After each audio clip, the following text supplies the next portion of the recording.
Looks like we're going to start going now. So I wanted to say hello, everyone. I appreciate your time tonight and thanks for attending our webinar. So many of you know me. My name is Stacy Blodgett. I'm the president of Global Wealth Management. And with us is my business partner, Regina Kozon, who's also our chief investment officer. Hello. We're, we're living through very interesting times right now. And I think that a lot of people have had some fear and some confusion and worry with what's going on with the coronavirus and the environment and things of that nature. And hopefully having our conversation tonight with Paul D'Amour will put some of those feelings to rest. My Global Wealth Management and my team have the opportunity to listen to Paul on often occasions with his team at Fidelity. And we thought that maybe the insight that he brings to us would be nice to share with you folks. So before we begin, all the attendees are going to be muted. And then I mentioned that you can ask questions at the end of the presentation. We'll have Paul go through them with you with the question and answer button at the bottom. So, we really, truly appreciate the relationships we have with our clients and the opportunity to work with you. And I wanted to thank you for that. And our team here as well, they work really hard for us and we appreciate the effort that they put in on a daily basis. And then lastly, our relationship with Fidelity and the things that they do to help us serve you better. So at this time, I'm gonna turn it over to Neil Hause, who's a regional director and our external partner with Fidelity. And he's gonna introduce our speaker with a little more depth. Thanks, I appreciate it, Stacy, and thank you, Regina, both.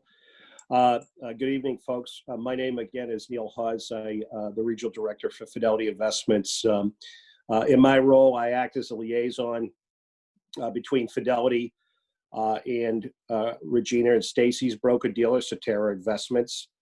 Therefore, I work with them on an ongoing basis to provide insights, information on Fidelity investment solutions for both them and for, of course, their clients.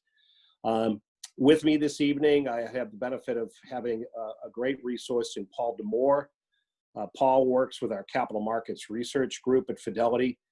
In their role, the capital markets research group spends their days doing a lot of research about various global markets. And then we utilize them as a tool to share that information with our clients, Stacy and Regina in this case, and you folks as their clients. So Paul normally is traveling around the US on an ongoing basis, speaking with groups of clients. But of course, in light of the current environment, he's working from his office. So the good news is that we have greater access to Paul now that he's stuck at home down in Newton, Massachusetts. So with that, I'll turn it over to Paul, and Paul will take it from there, and we look forward to your questions. All right, thank you, Neil, and thank you, Stacy and Regina, and clients of Global Wealth Management for this time this evening, and hope to shed some light on what's been going on with these markets. Of course, disclaimer: no one has the perfect crystal ball. But I can tell you that the way we like to think of the markets within our broader team at Fidelity in the institutional division, oftentimes we can have different views depending on the time horizon. So what I'll quickly go through is some of those views as we talk about the secular, the cyclical, and then the tactical. And right off the bat, great, this guy's throwing jargon at me, I'm not following. All right, let's break it down. And I want to kind of explain terms that we like to use. But secular, what I'm really talking about is the next 10 to plus years. So think of long-term, secular long-term themes. The cyclical views are related to the business cycle, roughly 1 to 10 years. And then the tactical views, which is what we obsess about, which would be the next 12 months. But in many ways, when you think about the next 12 months in the world of the internet and media, social media, I joke 12 months. We're talking 12 seconds. Everything moves much faster in the short run. And I can tell you that we have a lot more conviction with our longer term views, our intermediate term views, but I will spend time talking about those tactical views and the markets that we have today. But I always say a picture's worth 1,000 words. So I'm going to try and share a few slides here. Let's see if this is pull up some of these slides. And one of the slides we've had in our presentation for, I would say, about 8 years at this point. I don't plan to cover every slide, but there are some that are very illustrative of what our views are. And that is looking at the long term, the secular views. We have felt that for about, call it 7 to almost 8 years, we have been in a secular bull market in US stocks. And the good news is, and again, I'll come back on COVID-19 and what's been going on the last 2 months, but we're not even halfway through that secular bull market. And one of the thoughts that we've had is that while history does not always repeat itself, sometimes it can closely rhyme. And when you look at this pattern going back to 1900, you go through these 15 to 20 years of a secular bull market, highs are higher, lows are higher, trend is higher. Then you have a 10 to 15 year period, a little less time, of a secular consolidation, which is a very nice way of saying you don't make any money. Maybe you make some dividends, but that's about it. And then you have secular bull followed by consolidation, secular bull followed by consolidation. And why we think we're in a secular bull market is that when we crossed above the highs in a sustained way in 2013, so about 7 years ago, we thought that this may be a pattern repeating itself from the 50s and the 60s and the 80s and the 90s. And on the next slide, again, not always the same reasons, not the perfect roadmap, but since 2013, if you look at what happened during the 50s and the 60s and the 80s and the 90s, those two secular bull markets, well, we've been following relatively closely along that path. And again, not perfectly correlated, but you do see the pattern of highs being higher, lows being higher, trend being higher. And without question, you get hiccups along the way. You know, here we have this blue line, a little less than halfway through the whole trend, right? Here's the first little dip here. That was, remember the fourth quarter of 2018, the Santa Claus rally that never happened. It was kind of like the Grinch who stole Christmas, at least the day before we hit the low. But yeah, that occurred. And again, it doesn't perfectly map to what we saw in the past. And then, of course, what I find very eerie, which is what we went through during that February high. Remember back in February, we were at the all-time high in the S&P 500 and the Dow Jones in that range. And then, of course, over the ensuing 4 weeks, as our economy was being shut down because of COVID-19 and what the implications would be, we had an incredibly big sell-off. Now, what's very strange about this, you may have already noticed this pattern repeat, that back here, this is Black October, 1987. Remember Black Monday, that one Monday? Of course, we're all about 30, 35 years younger. I had more hair. But that Black Monday, we were down 25% in one day. And it was not because of a pandemic or some kind of a Spanish flu. It had nothing to do with anything that had to do with health. But it did have to do with the failure of insurance on the stock market that basically collapsed, and you had runaway selling going on. And then there were circuit breakers put in after that, by the way. But what's very strange is, though, this is a pandemic. This is all about a health crisis, really a human crisis. And what happened in 1987 had nothing to do with that, but the pattern, very similar. I guess the big difference, that happened in the fall, this happened in the spring. So like I said, this is not a perfect crystal ball or perfect roadmap, but there was a pattern that repeated itself. Now, one of the key takeaways from this, first of all, again, I can't explain why this all happened the same way because there's no fundamental relationship, but the key takeaway from this, that there were very dark moments that we've seen historically with stock markets. And the most important thing to remember is that eventually they pass. Eventually, there'll be a cure or a vaccine or a cocktail, not the cocktails we drink at 5 o'clock every day, but the cocktails that will help us beat COVID-19. There'll be something. It's a leap of faith, but estimates 12 to 18 months from now, maybe sooner, there'll be something.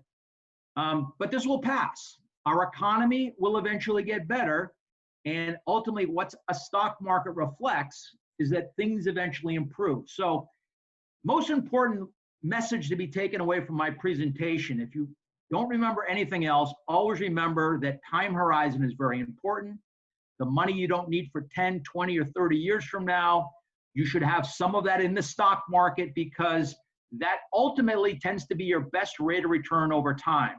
And in this case, because of our view being in a secular bull market, if you have not been invested, well, I have some good news. Well, the bad news is you missed out on quite a bit.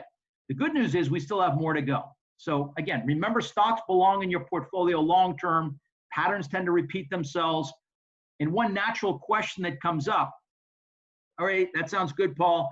I get this technical chart stuff. You just told me it doesn't have anything to do with fundamentals. So tell me a reason or two why this should actually go higher. Let's talk about some reasons why. And I do think when you go back to 1900 and you look, ask yourself the question, why is it that it seems that stocks eventually seem, or the stock markets eventually seem to go higher? I do think there's two things that never disappear. One of those is population growth. We have more people entering the planet than leaving the planet, even with COVID-19.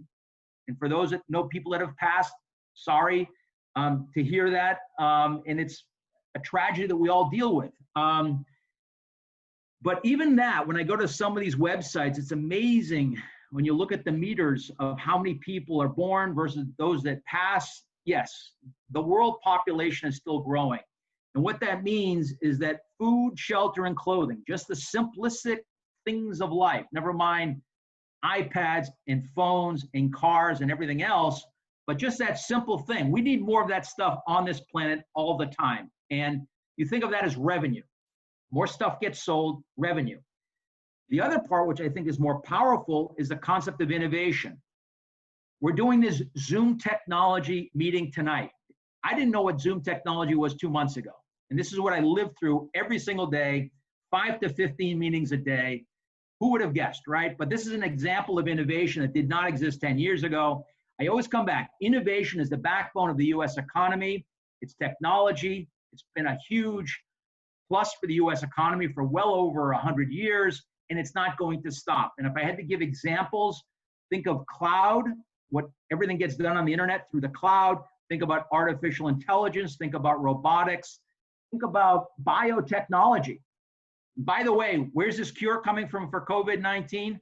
It's going to be biotechnology or big pharma buying biotechnology to come up with a solution. So innovation with population growth, I would argue, is just a scorecard. What the stock market is a scorecard of that. But I just gave you some examples. Biotechnology, the cloud, 5G is the new thing you're going to hear a lot about. These are all illustrations or examples on why this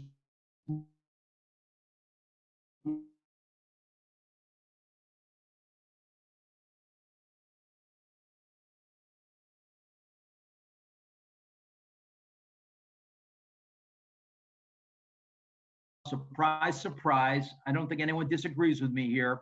Our view is that we probably were going to get a recession. Even looking at this chart right here, we thought the recession would be somewhere out here in 2021, 2022, based on the historical pattern that oftentimes stock markets, they go down on average 6 to 12 months before recessions start. So we thought if the pattern were to play out, that somewhere out here would be the recession, the stock market would anticipate that. Well, COVID-19 showed up and really changed everything, accelerated that view. So instead of that recession starting 18 months from now or 2 years from now, that's what our economist team at Fidelity was thinking, it's here today. So everything's been accelerated by 18 months. So we are solidly in a recession. And if you think about the business cycle for a moment, what it looks like is waves on the ocean. And yes, at some point, we're all going to get to go to the beach and see the waves again. Maybe we're already doing that. I know I've already gone to Cranes Beach. You can get special passes to do that. I've already done it once or twice. But yes, think of waves on the ocean. You go through a cycle. You have the early, you have the mid, you have the late, then you have recession. Every 6 to 12 years, our economy goes through that. So we are now in the trough. We are now in the recession. This will eventually end, and we will start the early part of the economic cycle again. And then mid, late recession. There'll be another recession out there. So we will get at least one more hiccup out here, by the way. Maybe right out here, there'll be another recession out there in 2026, 2027. We'll see. Actually, the recessions tend to be longer now than they used to be. So put that one on the back burner, but there's probably another one out there. But for now, we are in one. And I want to prepare everybody that the economic headlines that we will be seeing at the end of the second quarter, ended June 30th, are going to be atrocious. I can't say it any nicer than that. We talk about the economic deceleration because of the shutdown that our country has gone through. Frankly, the whole global economy has done this. We could expect to see -20 to -50% deterioration in GDP, gross domestic product, in our economy in the second quarter. Now, when I say -50%, some of you that look at these things, well, that's pretty depressing. That must be some doomsdayer out there that just says the world is always going to end, and that's what they always say. And I would agree with that, but in this case, this happens to be the Atlanta Fed. So these aren't just people willy-nilly throwing these numbers out, and they do have their own internal metrics. They're not the official numbers that will come out at the end of June. They are actually going to discontinue this service starting on June 5th. And I think part of the reason why is that even they realize, not that it's wrong, it's just that it's exaggerated. And what do I mean by exaggerated? When they measure this number quarter over quarter, so if you take the first quarter ended March, and you take the second quarter ended June, what they do is they look at the difference. And in this case, obviously, it's going to be lower because the second quarter, April, May, June, has been really bad economically. But they look at that difference and then they annualize it. So they multiply by 4. So did we really lose half of our economy in one quarter? No. You got to divide it by 4, call it 10 to 15%. That's still horrible, by the way, because even in 2008, 2009, our last major recession, we were nowhere near those numbers. The numbers we will see at the end of June and the numbers we are seeing on unemployment, you have to go back to the Great Depression. That's how bad this is. So I prepare everyone on the phone to be aware of that. I say it kind of nonchalantly because what's interesting, I will plant the seed. Let's think about the third quarter, ended September. So again, what does the third quarter look like relative to the second quarter? Well, first of all, all the 50 states have reopened a little bit, some more than others. But there are people actually starting to go back to work. So I suspect that the third quarter, relative to the second quarter, will be at least a little bit better. So let's call it atrocious goes to 3/4 atrocious. Well, that's an improvement. Relatively speaking, that's an improvement. And I could see a scenario that if you take that improvement and you multiply it by 4, we might see 10 to 30% GDP growth in the third quarter. And I can already see the headlines. Oh, fantastic, we're off to the races. No. We're not. So take a lot of these economic data points with a grain of salt because they work when things are in a normal trend and reasonably up or down. This is not reasonable. We're unreasonably going down when the economy shut down, and I prepare you that don't get kind of a head swipe on that. Our view on the economy is that this will look more like a U. If you think about kind of a U pattern, we will probably not get back to the same size. Our economy, our GDP at roughly 22 trillion at year end, give or take 22 trillion. It may take another 2 years, or at the end of, not this year, but the end of 2021 to get back to that same level. Can't know with a perfect pattern. Is it a U? Is it a check mark, like a square root sign? Everybody likes to create a letter for this. Just prepare your minds that our economy will take quite a bit of time to get back to where it was. Our unemployment numbers, we may be looking at 15% unemployment rate, give or take. We have actually seen the last 10 weeks more lost jobs. Roughly 40 million jobs have been, 42 million as of this morning, 42 million jobs have been lost, which is more than double all the jobs that were created over the last 11 years. So that's how bad this shutdown has been, how many jobs have been lost. But they'll eventually come back as we slowly reopen our economy. Although restaurants, I could see cruise ships, I could frankly see airlines, maybe not back to full throttle anytime soon, but this will take some time. But those unemployment numbers, again, have not been this bad since basically the Great Depression. We don't think this will be the Great Depression. So let's talk about some things that are happening that are on the good side. First of all, the Federal Reserve is printing lots of money. They're buying bonds. They're buying treasuries. They're buying agency bonds, government agency bonds. They're buying investment-grade corporate bonds. They're buying investment-grade municipal bonds. So in essence, they're putting a lot of liquidity or support into the market. And that's important because you can stop a crisis of confidence from getting really out of control when nobody spends, even on Amazon. They won't even do that. And I think part of this preventing a crisis of confidence is a lot of what the Federal Reserve has been doing, and their response has been measured in days and weeks, not quarters and years like we saw back in 2008, 2009. And even our federal government, and I love to beat up on Democrats and Republicans all at the same time because typically they don't work very well together. They actually work worse now than usual. They tend to trip themselves up left and right. I'll put the Trump administration in there too. They don't get anything really done. It takes 2 or 3 years to get anything worthwhile done, if anything. What's amazing to me that literally they are getting stuff done. So yes, all of those paychecks that are going out, the support for small business owners, which has been messy and sloppy, at least they're getting the money out. And again, the response measured in days and weeks. So I think in many ways, why this is not going to be the Depression all over again, that was 10 years. And the government did really dumb things back then, like raise taxes. They had a full trade war with the world, with Smoot-Hawley. And when the retaliation came back from Europe and Japan and other parts of the world, it made the Depression go for 10 years. That is not the case this time. Very unlikely. Can't say it couldn't happen, but the government gets it and they're doing a lot. Now they're printing lots of money. They're creating lots of budget deficits. The markets don't care. They don't care now. They won't care next year.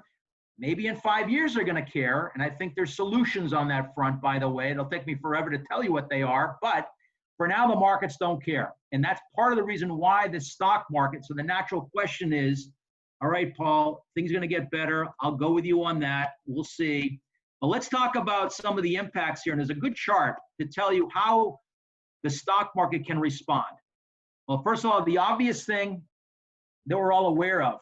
You just described, Paul, the worst economic conditions that we've seen for basically 90 years or 80 years. This market is going higher. We're actually literally up 40% from the low that we saw on March 23rd. I can't explain it from a logical point of view because it doesn't really fundamentally make a lot of sense. But I can tell you this. There's a few reasons why this market has done well. And one of those is this. On this chart, page 8, we have actually seen, as everybody knows, stocks are not a 9% CD. They go down sometimes. They don't just go up. We have periods of time when they go down quite a bit. And we've actually had 20 episodes going back to 1950. So this is going back 70 years. We've had 20 times that the stock market has gone down, on average, 25%. Now, the astute observer is noticing I'm saying 20, but I'm showing 12.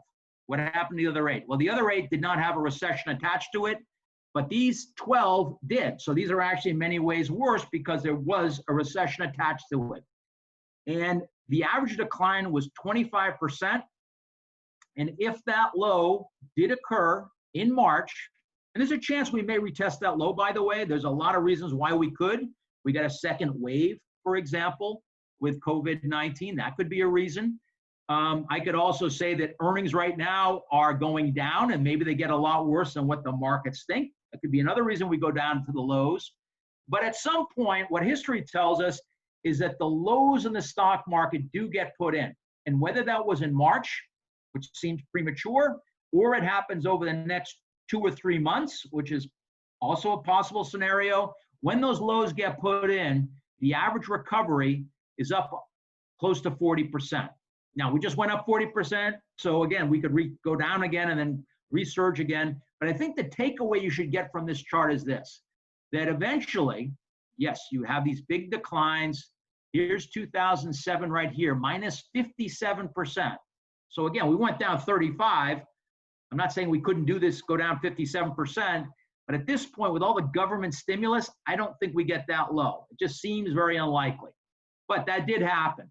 What's very important to realize, though, that over the next 12 months, so that 11-year anniversary, March of 2009, we just had that, by the way, in March, this past March, we were down 57%, but over the next 12 months, or 250 trading days, the market was up close to 70%. The average recovery, close to 40. So it's not to say that you can't wait and hang out and get a money market rate of return of close to 0% and wait for everything to be all clear. But oftentimes when you feel the best, when you're really sure that things are going to get better and you're confident in that and you can sleep well at night, and that could be 12 or 24 months from now. And guess what? You might have missed out on a 40% recovery. And I will tell you that back in 2009 to 2010, we were up 70%. Now, the good news is, okay, maybe you miss out on that. Personally, I don't want to miss out on that. But if you did, the next 10 years were still fantastic. And remember, we're still in a secular bull market. But the most important thing to remember is that having a financial plan is critical. And that includes stocks or stock mutual funds. It includes bonds, which serve a very specific role. And yes, even cash has a place. If you're planning on doing an extension on your house, you do not put that in the stock market. You could, yes, you could go down 50%.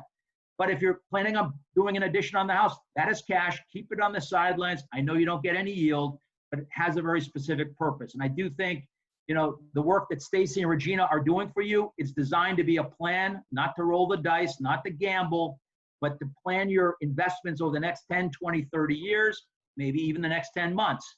But I do point out, there's a reason you want stocks. It's for this. And you don't want to wait. You want to make sure you have those allocations because history says, you know, not a guarantee, but not one of these was negative 12 months later.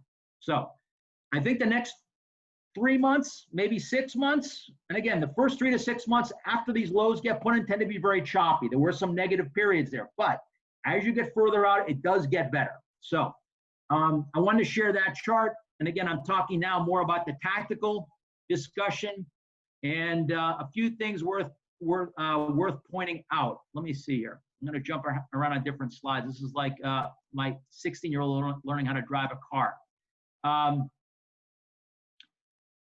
There's a great quote here, and this is borrowed from Jeremy Grantham, who's one of the legendary investors in the Boston area. Doesn't work for Fidelity, but he works at GMO. He tends to be a macro prognosticator, and he's actually in many ways paraphrasing a quote that many long-term investors have always had, that, you know, finally be aware that a market does not turn when it sees the light at the end of the tunnel. It turns when all is black, but there's a subtle shade of less black than the day before. And I think in a nice way of saying it, yes, it comes down to when things look the most uncertain and the scariest tends to be when those lows put in.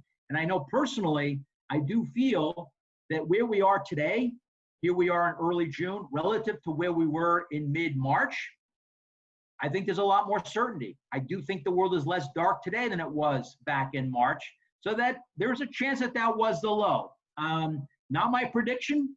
I think in many ways, even though the Fed is doing great things and putting money into the economy, and the government, with all their tripping over each other, are putting money into the economy, you know, frankly, the extra yield you get in the S&P 500 or the stock market, you're getting about 2% in dividends.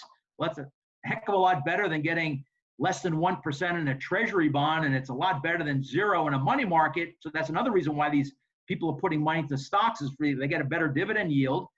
But let's not confuse this that we're off to the races, because I think one thing, and both Neil and I have discussed this quite a bit, when you look at one of the metrics that gets measured, the price of the market versus the earnings. And the historical average is, if you have a stock that makes $1, you usually pay $16 to get that share of, that's the average. That's a long-term average, 16 times, or 16 to 1. Where are we today? Well, on forward earnings, we're at 27. That's for this year. For next year, we're at about 20 times. So not to get too much into the jargon here, but what is it telling you? This is getting expensive. And oftentimes what gets really expensive goes down to fair value. If it's really cheap at 10 times, yeah, you want to buy more because it probably goes back to average, meaning the stock prices go up. But there's a lot of momentum right now. So there's a chance that we could keep grinding higher in the near term, but I do prepare everyone on this phone call that just because we're in a secular bull, just because the worst is probably behind us, just because the Fed is printing money and the government is putting money into the economy, I caution that valuations are getting a little bit stretched here. So it's possible that as we get into July or August, maybe we do go lower. And that's also very consistent with history. And if you've got dry powder, yeah, put it in the market. Not a bad idea. But most importantly, whatever the plan is, stay with that plan. Don't sit on the sidelines and wait, because ultimately opportunity lost is the same thing as losing money.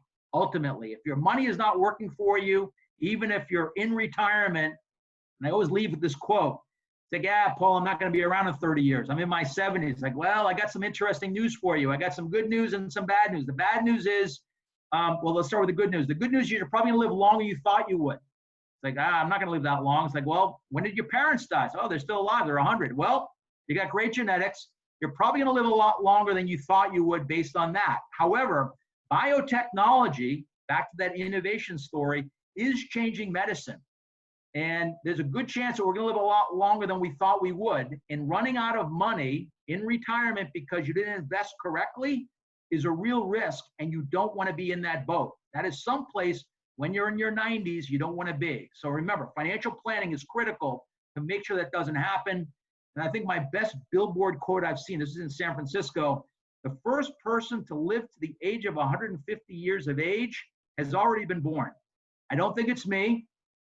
I'm just not that healthy. I don't think I'm going for another, I'm going to date myself here. Let's call it over 50 years. I do feel sorry for maybe a grandchild out there, or maybe a child that's on the younger end. If they're the ones that are living to 150 years of age, well, they're probably going to have to work to the age of 130. That's depressing in its own right.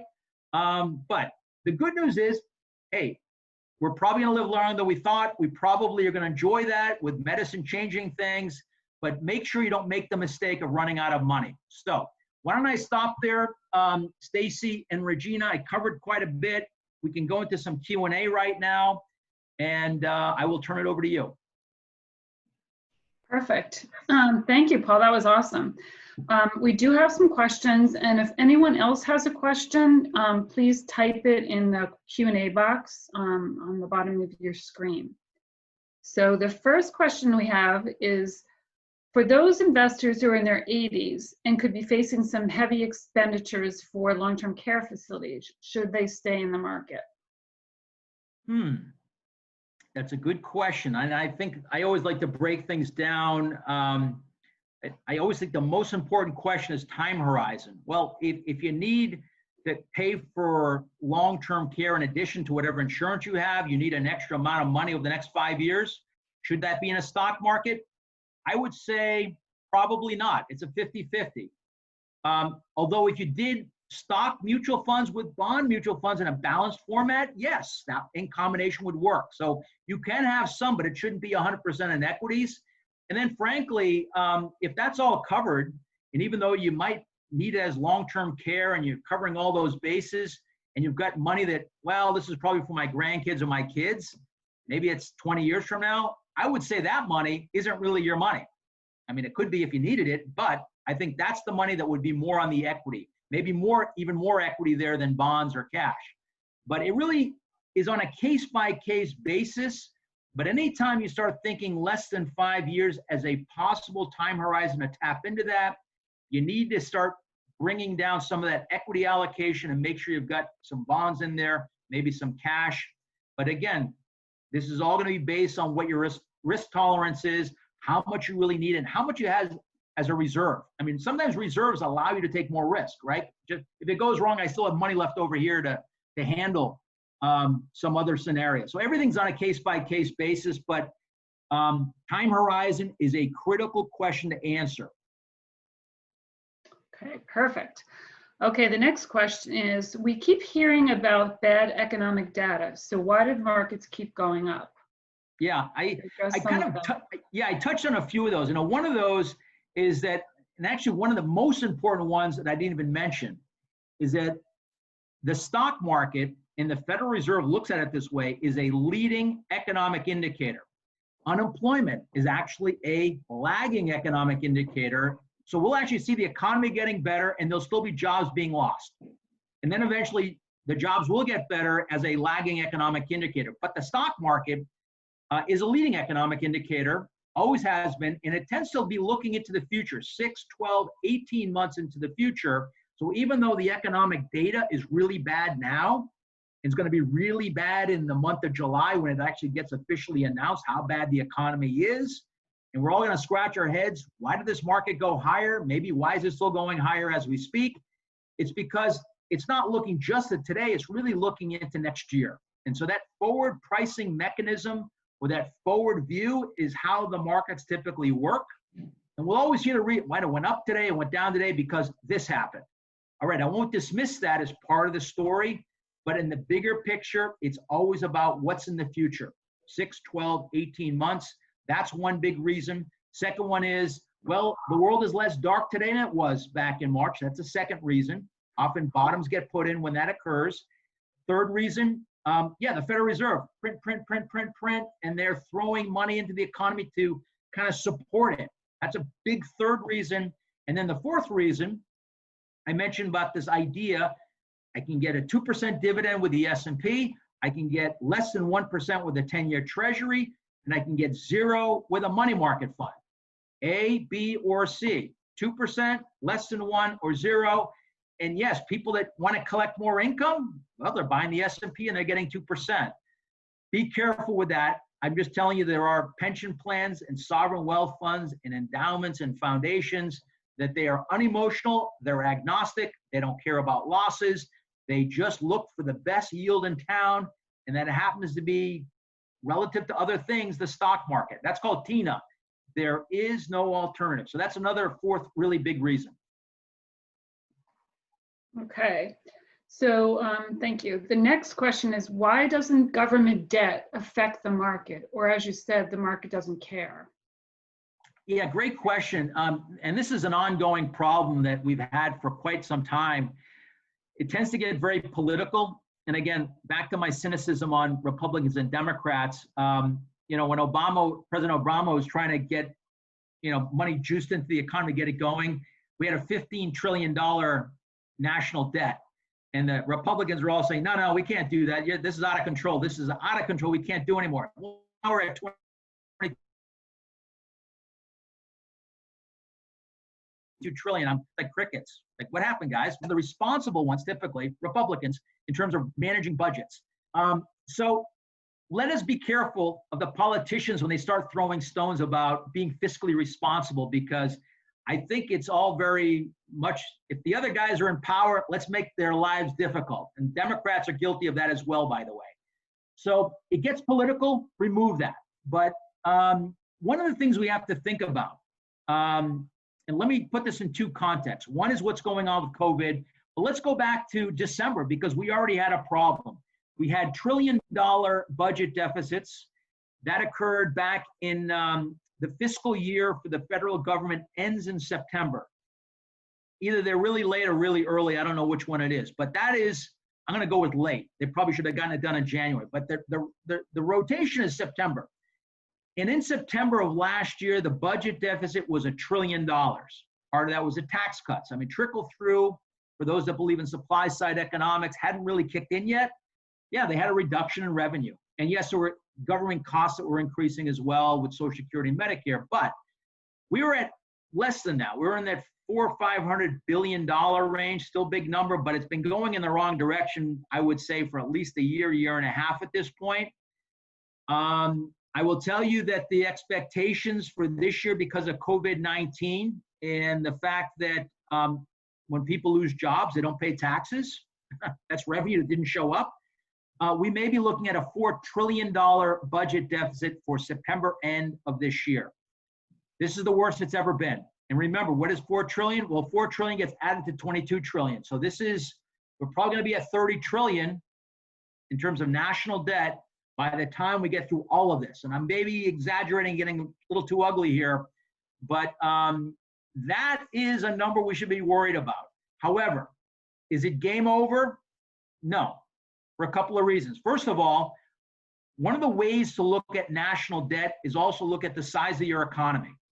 So I know we've kind of shrunk here, but let's assume we get back to 22 trillion, give or take, and where we were at 22 trillion national debt, we had about 100% debt to GDP in December. That's where we were, 100% debt to GDP. It sounds like a big number. And I'll point out that your typical American household is about 300%. It's like, what are you talking about? So I'm not talking about credit card debt or auto loans. Think about a mortgage on your house. Like, yeah, but I'm going to pay it off. Well, I will tell you, a banker, if you're making $100,000 a year and you want to borrow $1 million or $2 million to buy a house, they're going to probably laugh at you because there's no way you make enough income to pay for that interest. So your average household in the U.S. has a household debt to income, if you will, of between 200 to 400%. The U.S. government today is about 100%. I suspect we may go to 125, maybe we get to 130%. That's the direction we're going in. This is not the worst it's ever been in U.S. history, however. Right at the end of World War II into the early 1950s, we are actually higher than where we are today. And the interest on that debt was less than 2%. When you think about the 10-year Treasury as your proxy, that 2% interest rate in 1950 went to 14% in 1980. So not only do we have massive debt, government spending was still going on. Remember the GI Bill, free college education? It wasn't Bernie Sanders that made that up. It's already been done at least once. The GI Bill, free college education. So government spending actually didn't go down back then, and interest on that debt went through the roof. It was not game over. So there are solutions.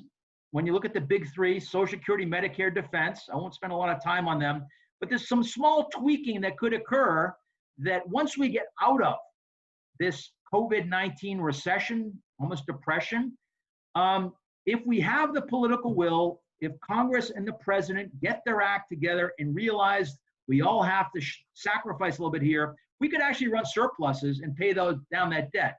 I wouldn't hold my breath on that, but as a country, if we have the political will, we could do things. And for those that don't believe me, I will tell you this. Japan has a debt to GDP twice as bad as ours at 200%. They've been doing this for 30 years. I'm not optimistic about Japan's future. I don't think we will become like Japan. I'm hoping we don't rely on that. Don't worry, we got 30 years. But in the short run, short answer, let me come back to the answer here.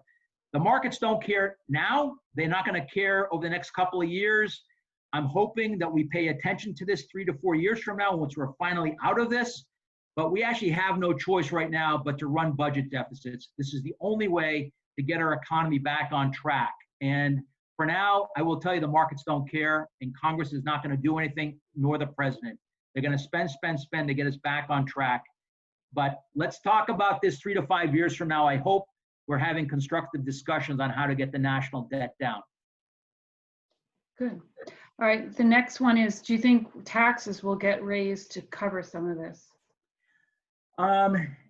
It's possible. And I think one of the challenges, well, first of all, it won't be the Republicans that'll do it because they like tax cuts. The Democrats may try to force this, especially on the wealthy.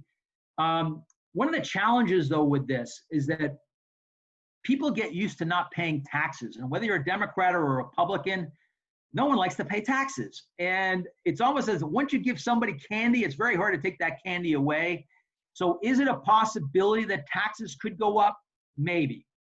Is it going to be difficult to get done? Yes, very difficult. And I think if there are some tax increases, you may see it in places like maybe the Social Security limit, that about 150,000 we stopped paying it to Social Security. Maybe they remove that. Medicare never had it.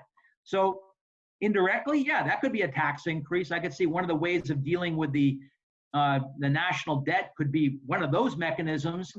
And we may hear on the margin some other things. I just think it's going to be very difficult to get that through. But if I had to balance the two, in some shape or form, we may see some tax increases, We're not going back to the 1950s when the max tax rate was at 90%. Yeah, there were a lot of tax deductions, by the way, back then, but I don't think they're going to give us lots of tax deductions. I think that once you close those loopholes out, they don't get reopened. So net, we could see it. Don't freak out. I don't think it's going to be dramatic because it's very hard to raise taxes once you've cut them. Okay. All right, the last question is, we keep hearing about negative interest rates in the news. What does that mean, and will it happen?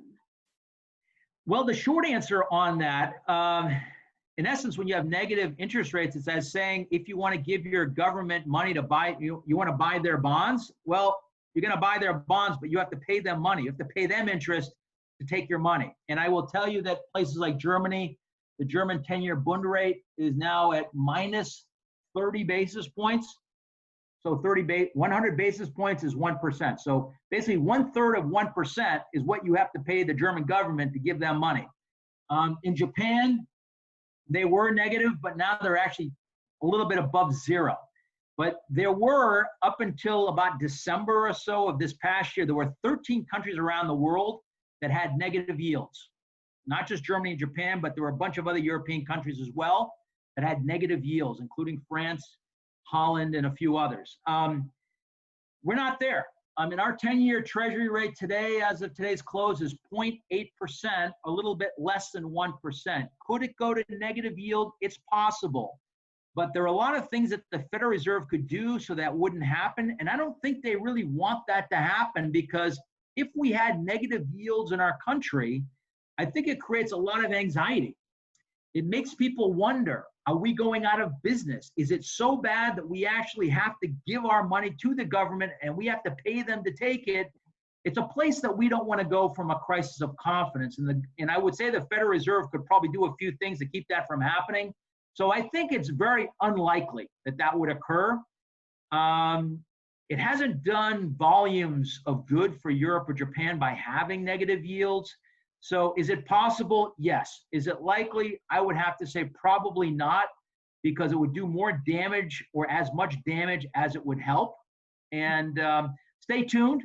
But I will tell you that we were at 0.3, 0.4. Neil, keep me honest here. I want to say about 2 months ago, we're in that 0.3, 0.4%, less than 0.5% yield on a 10-year Treasury. So we're already almost 0.5% higher today than where we were 2 months ago. So the trend is that yields are actually going higher and not back down. Great. Thank you so much, Paul. That was great. I just wanted to highlight a few of the points that I took notes while you were speaking. One, we're in a secular bull market. History does repeat itself. We've seen many periods in the past where there've been dark times, and we've always gotten through it. Two, near-term economics will be bad, so be prepared. Stay tuned for some, not so pleasant headlines. But the Fed fiscal policy should help quicker this time than some of the past bad times we were in. So Q2 should be really bad. Q3 should be a little bit better, and by the end of 2021, we should be back to close to where we were at. Three, time horizon is important. Money you don't need right away, you should have in the market, because there's some tremendous opportunities, especially if you have dry powder on the side. Things will continue to get better over time for two main reasons. One, the population is going to continue to grow. So that means people have to buy food, clothing, and shelter, and other things. So that's revenue growth. Two, innovation. Biotech, cloud computing, and 5G are going to help us continue to grow. So last point, in all of this, financial planning is critical, and you need to stay with their plan. So, that ties into what Stacy and I do, which is a perfect segue to end there. So thank you for all your great insight. If you have a question and didn't have a chance to ask Paul, feel free to reach out to Stacy or I, and we can get the answers for you. Thank you all so much for being on the Zoom call. I hope it was helpful. Stacy and I both hope it was helpful. We really, really appreciate all of your partnership. As always, we're here as a resource for you. Just let us know if there's anything we can do. We know these are challenging times for all of us, but our team is here to help you navigate through it all. Remember, the US and the economy, the markets are resilient. We will get through this. We're here for you we are here along the way. On behalf of Stacy and I'd again like to thank you for joining us. Our thanks to Paul, who did an excellent presentation as always. Thank you to Neil Hause, who is our great partner with us at Fidelity. And we'd also like to thank our team members, Richard, Kyle, and Hunter, for helping put this together. Hopefully this format works for you in the comfort of your own home. You can be in your pajamas or have your favorite beverage and it all works out. So if there's any specific topics that you'd like to see us talk about in the future in a format like this, just let us know. We're happy to help you with that. So just to wrap up, we wish you all a wonderful night. Stay safe. We all are looking forward to looking back on this pandemic. Thanks again for your trust and for your partnership, and have a wonderful night.